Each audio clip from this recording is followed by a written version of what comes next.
What's up guys, welcome back to the channel. So in today's video, we're talking about audio and we're gonna get into 3 different ways to up your production value from here to here. So thanks for joining. Now let's get into the video.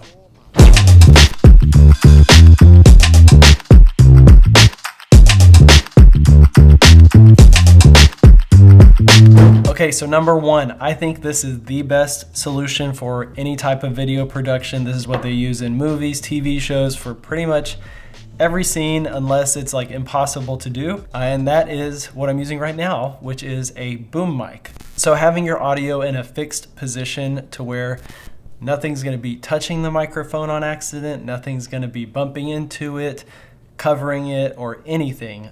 It's basically just pointing right down at my chest, and it is as close as it possibly can be without ending up in the frame, which is really close because it's like right there I'm touching the mic, right there I'm not, right there I'm touching the mic, I'm not. You can do this with any type of directional microphone, but compared to having your mic on your camera, this gets it a lot closer and gets it just a lot more natural, warm feeling, and you get a lot less background noise in there. So if you're able to do this, this is my go-to top production level stuff. So here's where I normally set my levels. Anywhere from -12 decibels to -6 decibels is a good starting point for safety. Whenever I'm getting levels for a client, I usually just ask them to talk about their day, what's the most exciting thing, or something like that, to get a really natural, normal volume level sample, as opposed to like check 1, 2, 3, and then that's all you get.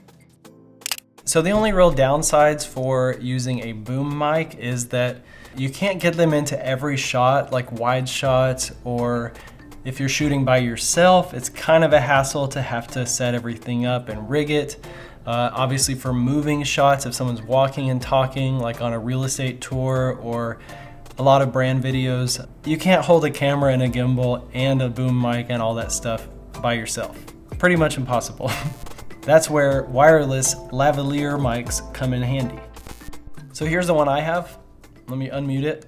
Really what you want is to have it on somebody like about right there and make sure the mic direction is facing up.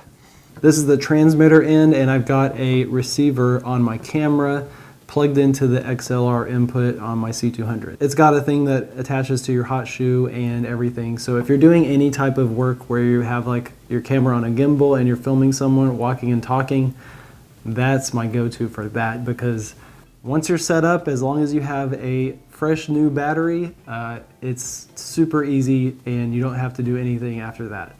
Another reason I'll bring these out is if I'm doing like a documentary style film and I don't want to be bringing around the stand for my light, the whole light setup, the whole C-stand for my boom arm, and all these different pieces to set up whenever all you need to get is like a couple minutes of footage. It's so much nicer for me working by myself a lot, or for the person on camera to have less things to wait around for, and sometimes speed is better than quality.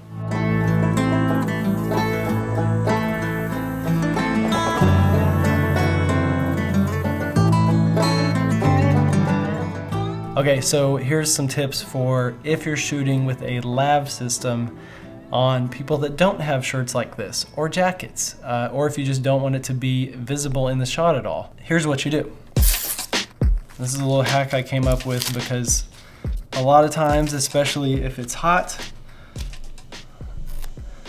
I would try using gaff tape and it would not stick to people's skin.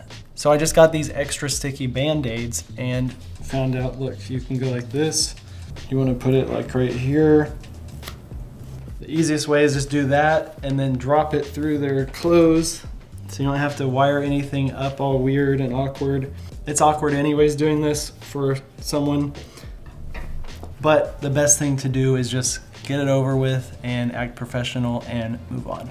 So now, you would never know that I was using a wireless mic, would you? The only real downsides are if you are moving around too much, it could be rustling around a little bit depending on what fabric the person has on. If something's blocking the mic, then the EQ is going to completely change. It's not going to pick up all those crispy notes. So if it's not a big deal, I like to actually keep it on the outside of people's clothing just because it sounds a little bit better.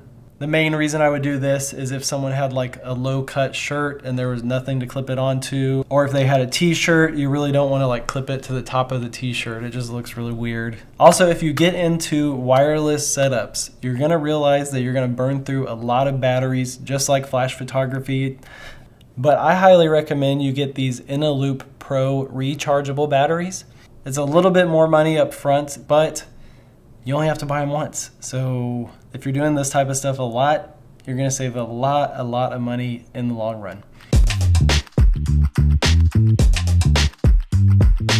So that brings us to the third one, which is using both of them at the same time.